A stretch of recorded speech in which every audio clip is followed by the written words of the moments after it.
Hello friends, welcome to my YouTube channel. ഞങ്ങൾ ഇന്നൊരു one day ട്രിപ്പിന് പോവുകയാണ്. സത്യം പറഞ്ഞാൽ ഇതൊരു അൺഎക്സ്പെക്ടഡ് ട്രിപ്പ് ആയിരുന്നു. പത്തനംതിട്ട ജില്ലയിലെ മണ്ണീറ വെള്ളച്ചാട്ടം കാണാനാണ് ഞങ്ങൾ പോകുന്നത്.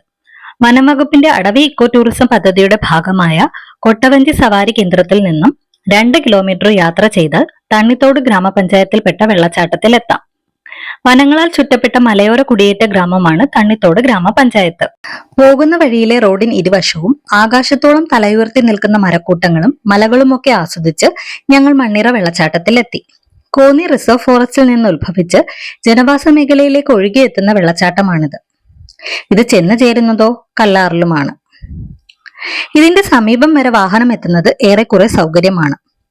എക്കോ ടൂറിസത്തിന്റെ ഭാഗമല്ലാത്തതുകൊണ്ടും സ്ഥലപരിമിതികൾ കൊണ്ടും വാഹനം പാർക്ക് ചെയ്യുന്നത് ഉൾപ്പെടെയുള്ള അടിസ്ഥാന സൗകര്യങ്ങളൊന്നും തന്നെ ഇവിടെയില്ല. മണ്ണീറ ഒരു വലിയ വെള്ളച്ചാട്ടമല്ല, ചെറുതെങ്കിലും മനസ്സിന് നമുക്കൊരു സന്തോഷം തോന്നും.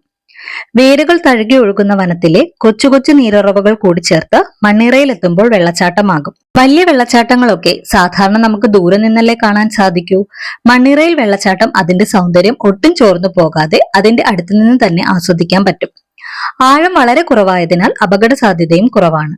മുടി പിന്നിയിട്ട പോലെ വേരുകളൊക്കെ കിടക്കുന്നത് കാണാം. മണ്ണീറ വെള്ളച്ചാട്ടത്തിൽ നിന്നും വെള്ളം പുറത്തേക്ക് ഒഴുകിപ്പോകുന്നതാണ് നിങ്ങളിപ്പോൾ കാണുന്നത്. ചെറിയൊരു തോട് പോലെയാണ് ഇത് ഒഴുകിപ്പോകുന്നത്. ഇവിടെ പ്രവേശനത്തിന് ആരുടെയും നിയന്ത്രണങ്ങളൊന്നും തന്നെയില്ല.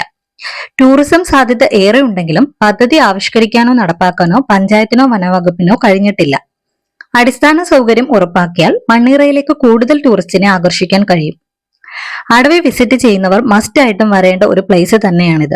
ബട്ട് സീസൺ നോക്കി വരിക. ഇപ്പോൾ വരാതിരിക്കുന്നതാകും നല്ലത്. 3-4 ദിവസം നല്ല മഴയൊക്കെ അടുപ്പിച്ച് പെയ്തു കഴിഞ്ഞിട്ട് വന്നാൽ വെള്ളത്തിന്റെ ഒരു ഒഴുക്ക് കാണാൻ സാധിക്കും. എന്റെ വീഡിയോ ഇഷ്ടമായാൽ എന്റെ ചാനൽ ലൈക്ക് ചെയ്യാനും ഷെയർ ചെയ്യാനും സബ്സ്ക്രൈബ് ചെയ്യാനും മറക്കല്ലേ. താങ്ക്